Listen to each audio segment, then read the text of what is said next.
Salut, c'est Ista. C'est juste pour vous dire que j'ai ouvert une page Ko-fi et soutenir mon travail et m'aider financièrement en faisant un don.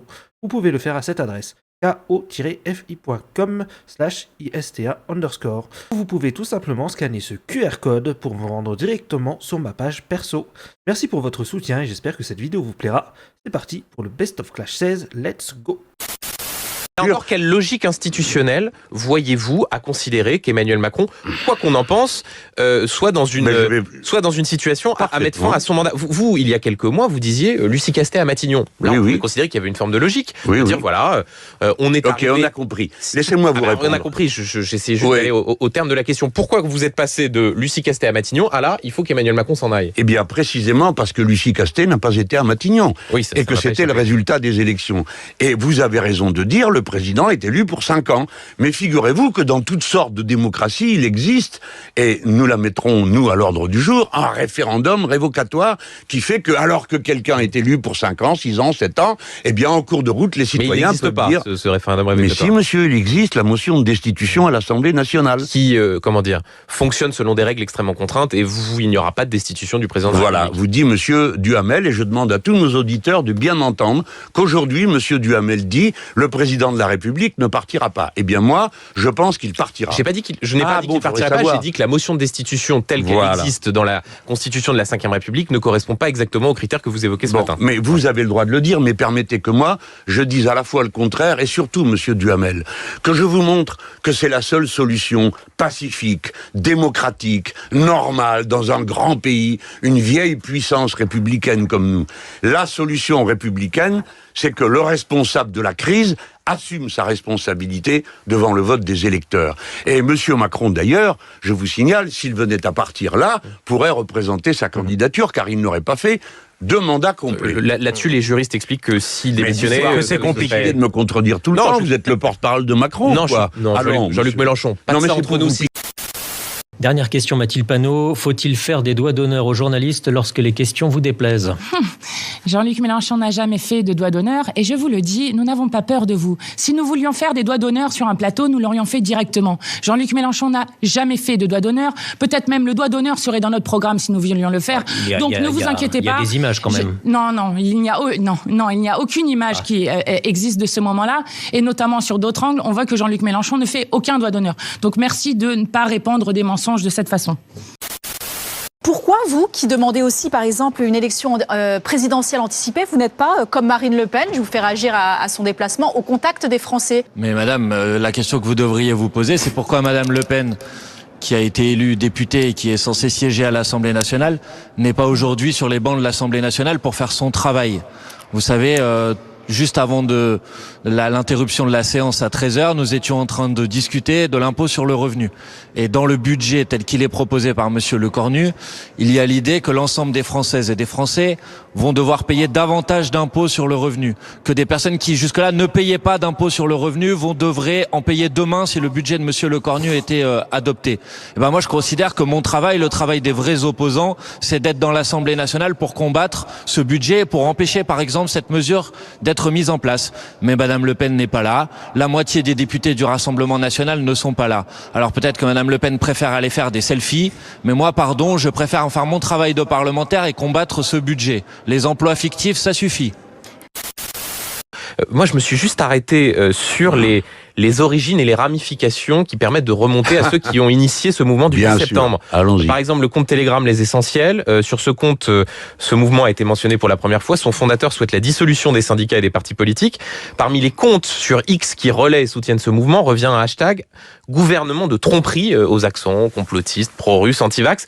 Donc au fond, Jean-Luc Mélenchon, la lutte contre l'extrême droite, c'est quand il est question de faire tomber François Bayrou, mais quand il y a un mouvement social sur lequel on peut surfer, là, ça pose moins de problèmes. Écoutez, je vous pardonne, Benjamin Duhamel, votre incompréhension des processus populaires de masse.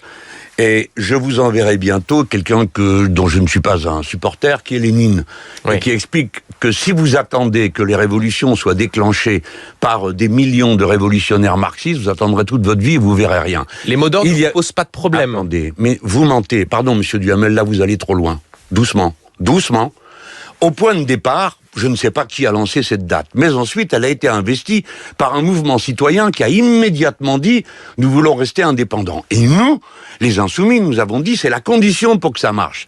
La liste des revendications, pardon, ça n'est pas anti-vax et je sais pas quoi, c'est toute une série de revendications telles que le référendum citoyen, ainsi que... Non, arrêtez, monsieur Duhamel, c'est bon. Mis en avant ce mouvement. Voilà, vous avez... Ok, alors donc Benjamin Duhamel déclare au nom de France Inter, le mouvement est d'extrême droite et complotiste. Pas du tout, moi, Jean-Luc Mélenchon, oui, mais moi, Jean-Luc Mélenchon, qui est prétend représenter... Et Sophie Binet, François Hollande, Jean-Luc Mélenchon disent à peu de choses près la même chose sur, je crois qu'ils utilisent ce mot, nébuleux concernant ce mais mouvement. Mais nébuleux, nous sommes gazeux, alors écoutez, arrêtez.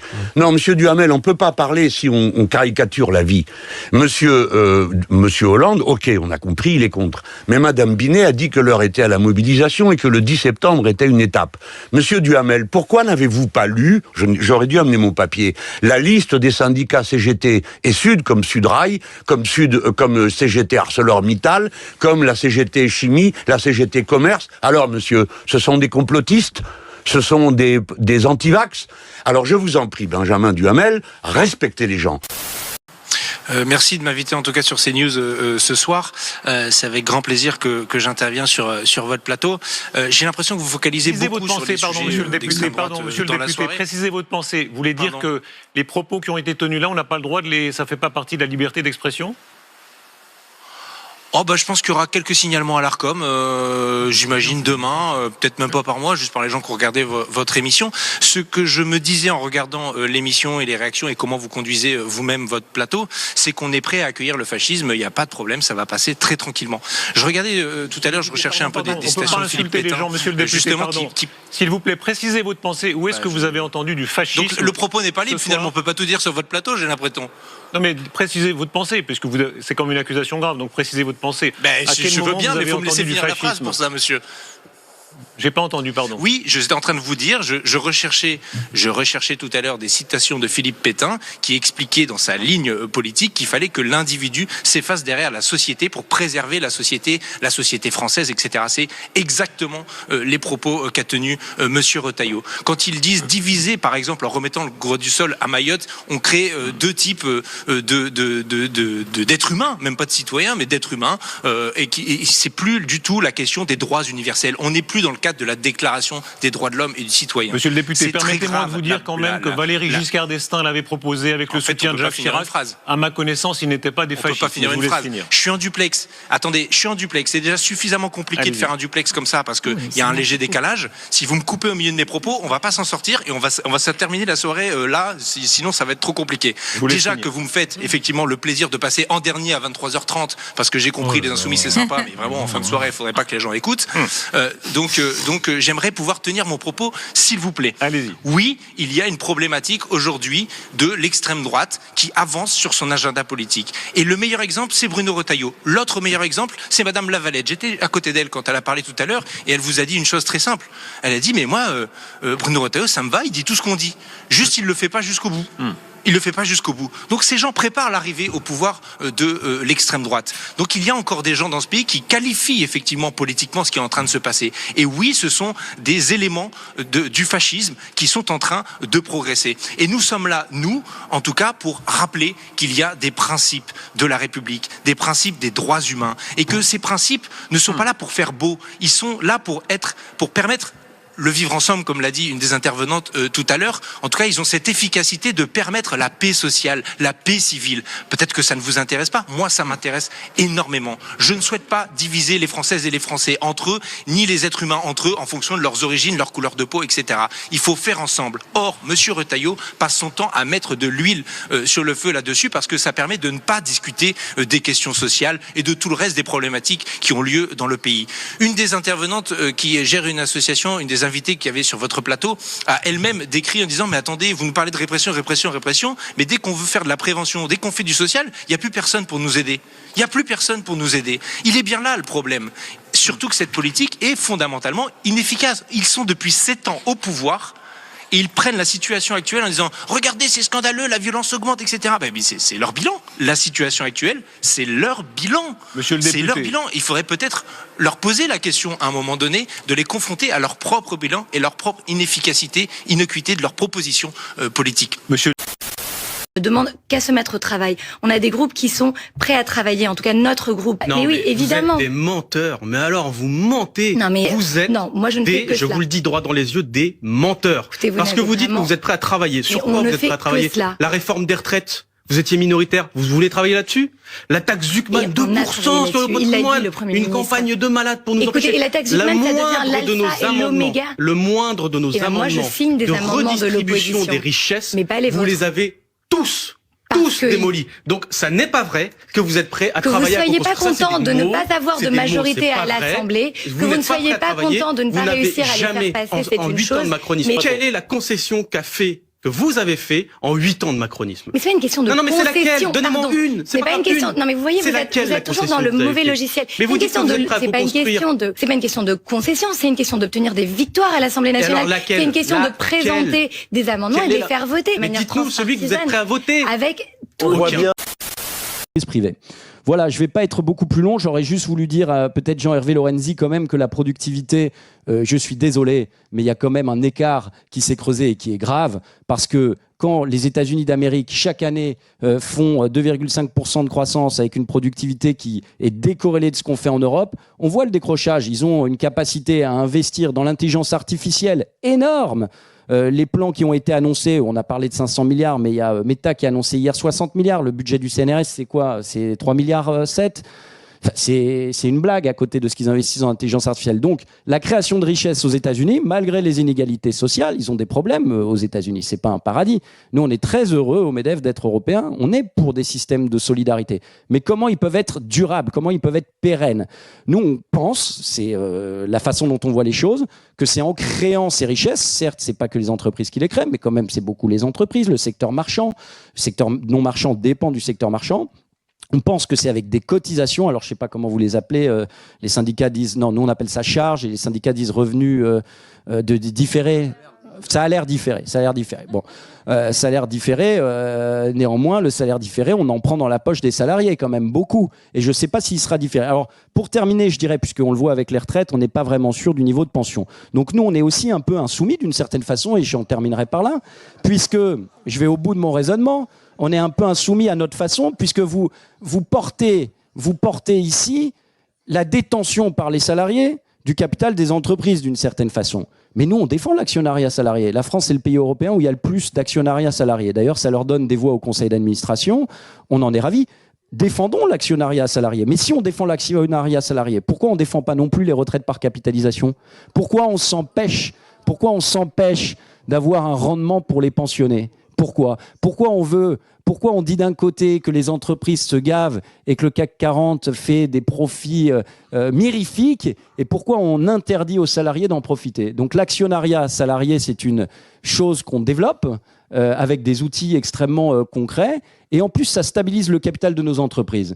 Parce que vous savez que Total aujourd'hui est détenu plus par des capitaux étrangers que français. Donc lorsque vous entendez que Patrick Pouyanné évoque New York comme seconde place pour lister l'entreprise, c'est pas pour rien. C'est parce que on parle de gouvernance, les actionnaires ne sont plus français. Et pourquoi? Parce qu'on s'est interdit des outils, notamment les fonds de pension. Donc ayons des fonds de pension à la française, on pourrait en discuter. Tant que vous laisserez la logique de l'accumulation du capital, qui se traduit par un cycle, les amis, c'est que ça. L'accumulation du capital, c'est marchandise, argent, marchandise, argent, marchandise, argent. Et il faut que ça s'accélère sans cesse.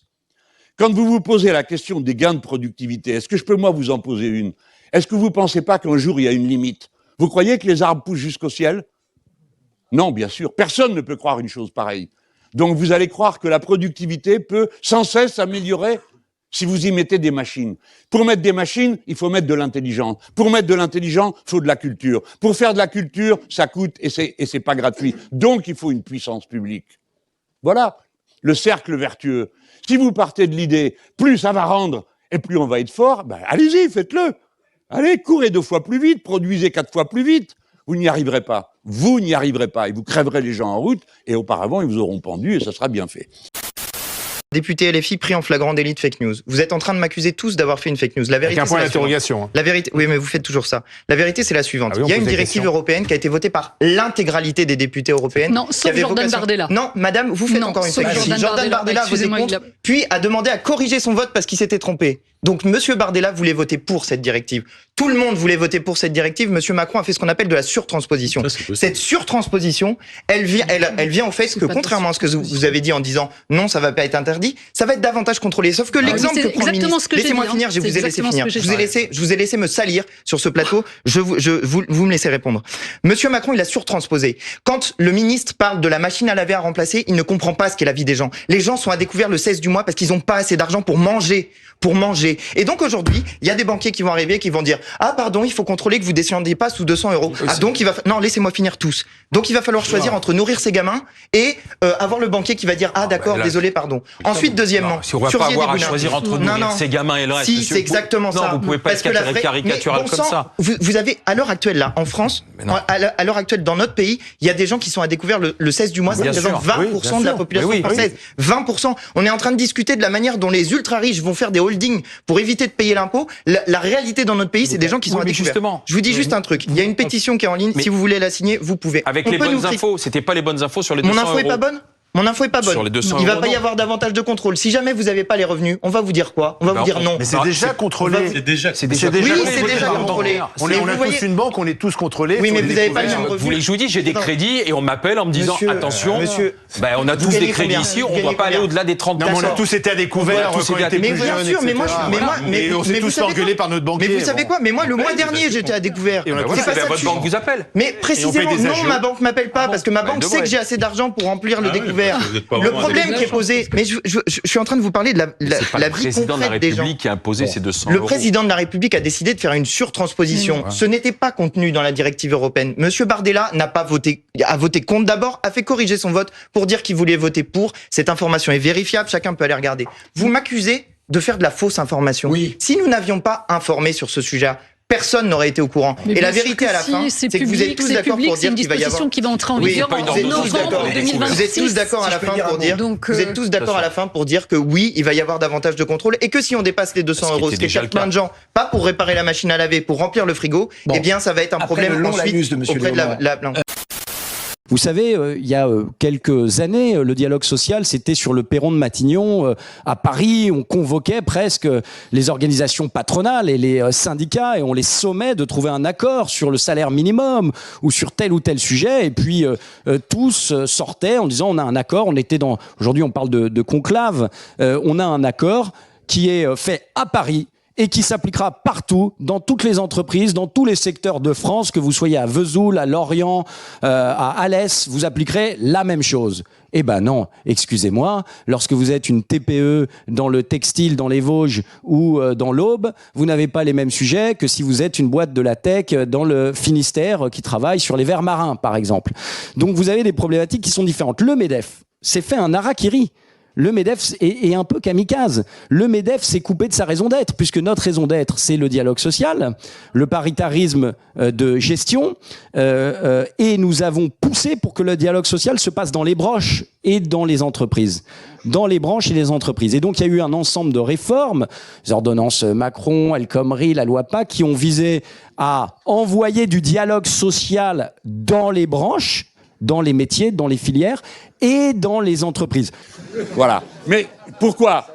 Non mais attends, il faut mettre un peu d'ambiance. Vous croyez que vous êtes innocent, vous? Non mais justement, je termine par vous. Parce que, moi j'admire. Hein. Vous me connaissez, donc je peux qu'admirer un audacieux. Le gars, il vient et pif, paf, pouf, tout le monde en a pris là. Ça y a été. Bon, mais c'est bien, ça fait tourner l'intelligence. Alors comme ça, la négociation sociale est performante. Alors vraiment, vous manquez pas d'audace. Mais alors, moi j'ai admiré comment vous y êtes pris. Pour dire c'était trop rigide, Paris, Paris, les Parisiens. La loi la même partout, quelle horreur. Bon. Et alors, ça se passe où? Dans l'entreprise, c'est pas mignon ça? Franchement, on est là avec le patron. Ça va Marcel aujourd'hui? Et ta femme et tout, ça va falloir bosser hein, parce que t'as vu le carnet de commerce, il y a un mec qui est venu hier, faut bosser, on reste là ce week-end. C'est pas génial ça? C'est pas humain, c'est pas formidable? Non, vous avez utilisé votre victoire et je vous le reproche pas parce que nous vous infligerons la même chose dans l'autre sens à la première occasion. Hier, je regardais vos tweets pour préparer ce débat et je voyais le nombre de tweets sur le Parti socialiste et il ne s'agit pas du tout de défendre les positions du Parti socialiste, mais j'avoue que je me suis demandé à quel point est-ce que la stratégie de taper sur le PS n'était pas une stratégie perdante au sens où ça fait totalement le jeu du macronisme qui n'espère qu'une chose, c'est que la gauche soit la plus divisée possible et qui n'a qu'à, je le dis un petit peu de manière vulgaire, mais n'a qu'à lancer une baballe pour que le Parti socialiste dise nous on va peut-être essayer d'être Premier ministre et puis la France insoumise du coup qui le tape dessus et derrière c'est la gauche qui est perdante et c'est le peuple quoi pour le dire caricaturalement. Pardon, franchement, présentons les choses sincèrement, moi, l'essentiel de mes interventions, qu'elles soient sur les réseaux sociaux, dans l'Assemblée nationale, tout le monde pourra aller vérifier, par exemple, dans ce débat budgétaire, c'est contre la politique économique des macronistes et c'est pour démonter, là on n'en a pas parlé ce soir, l'imposture sociale et économique du Rassemblement national. Je veux dire, j'ai fait tout un travail de démontage du contre-budget du Rassemblement national et dans l'hémicycle de l'Assemblée nationale... Mais je vous dis pas que vous ne travaillez pas là-dessus. Je dis juste... Ça, faut quand même pas faire comme si ça n'existe pas et pas réduire en quelque sorte. Mais vous voyez bien que les médias, c'est pas à ça qui s'intéressent. Après, disons la vérité, là aussi, nous cachons pas. Quand je me retrouve après la journée de samedi sur le débat budgétaire à l'Assemblée nationale, avec une offensive dans laquelle on essaye de faire croire, parce que c'est ça qui s'est passé, c'est pour ça qu'il y a eu des tweets de ma part qui ont corrigé les choses sur ce sujet, qu'on essaye de faire croire que la France insoumise a voté à l'Assemblée nationale une réduction d'impôts pour les ultra-riches, puisque c'était l'objet de l'attaque du Parti socialiste contre la France insoumise. Pardonnez-moi de me défendre, mais c'est quand même un peu légitime, et c'est pas juste me défendre, c'est rétablir aux yeux des gens... Je vous parlais d'une stratégie plus globale. Mais moi, ma stratégie... Alors super, parlons de stratégie plus globale. Ma stratégie plus globale n'est pas de passer mon temps à parler du Parti socialiste. Je vais vous le dire franchement, je m'en fiche du Parti socialiste. Ma stratégie, c'est d'affronter l'extrême droite. Et ma stratégie, c'est d'essayer de mettre un terme le plus rapidement possible au macronisme. Et je sais d'ailleurs, j'imagine qu'il y en a chez les gens qui nous écoutent, que parfois vous avez même des gens qui, de bonne foi, vous disent « Bon, c'est vrai qu'il faut censurer le gouvernement, c'est vrai qu'on peut pas continuer avec le macronisme, mais en même temps, est-ce que c'est pas une manière de anticiper s'il y a des élections demain, est-ce que c'est pas l'extrême droite qui va gagner ?» Je sais que ça existe. Je le balaye pas d'un revers de la main, cet argument. Mais je leur dis, l'affrontement avec l'extrême droite, il est inéluctable. Il va avoir lieu. Soit il aura lieu dans quelques semaines, soit il aura lieu dans quelques mois, soit il aura lieu dans quelques années. Mais il va avoir lieu, cet affrontement-là. Parce que c'est la dynamique mondiale de l'histoire et de l'évolution du capitalisme dont on a parlé tout à l'heure qui va produire ça. Donc la question qui nous est posée, c'est est-ce qu'on prépare les conditions de cet affrontement de manière claire en montrant qu'on est une alternative qui est une alternative crédible, ou est-ce qu'on brouille notre message et en quelque sorte on garantit la survie du macronisme encore pendant 1 an ou 2 ans en espérant que dans 1 an ou 2 ans on sera mieux placé pour battre l'extrême droite. On ne sera pas mieux placé pour battre l'extrême droite si on est responsable du fait que les macronistes sont restés au pouvoir pendant 18 mois de plus. Vous avez vu le sondage pour 2027 qui est paru ce matin? Non, j'ai pas vu. Il vous montre en bonne forme. Ah ouais. Un homme fort du premier tour. Vous n'êtes pas fan des sondages, mais c'est une bonne indication. Comment est-ce que vous comptez sortir je ne peux. Écoutez, sans faire de mauvais esprit, comme d'habitude, on le fait tous. Hein. C'est-à-dire que les sondages sont bons quand ils sont bons et mauvais quand ils sont mauvais. Mais moi, j'ai du mal à prendre un sondage, même qui m'est favorable, dans lequel la base de départ ne tient compte ni des quartiers populaires, puisque personne ne répond au téléphone pour se faire sonder. Puis imaginez-vous que vous allez répondre au téléphone « Oui, je vote insoumis, y a votre nom de l'autre côté ». Et puis, qui n'interroge pas non plus les DOM et les TOM. Comment voulez-vous que je prenne ça au sérieux ? Alors moi, quand il y a un sondage à mon sujet, je pars, il me manque déjà 5 points. D'ailleurs, il se trompe de 5 points à chaque fois. Voilà, si la nouvelle est bonne, ça va donner du baume au cœur. Et puis voilà, mais moi, ça me fait ni chaud ni froid. Ni comme c'est bas, ni comme c'est haut. Comment vous comptez surfer sur une dynamique insoumise parce que Mais j'ai pas besoin de surfer, c'est nous qui la créons. Je vous ai demandé aux gens qu'il y a ici, qu'est-ce qu'ils en pensent. Alors, qu'est-ce que vous préférez, Mélenchon ou Macron, monsieur? Bonjour. Mélenchon. Ah oui, Mélenchon, franchement. Et vous, là-bas? Mélenchon ou Macron? Qu'est-ce que vous préférez? Mélenchon. Ah, merci, monsieur. Merci, monsieur. Je lui dirai, ça va lui faire plaisir.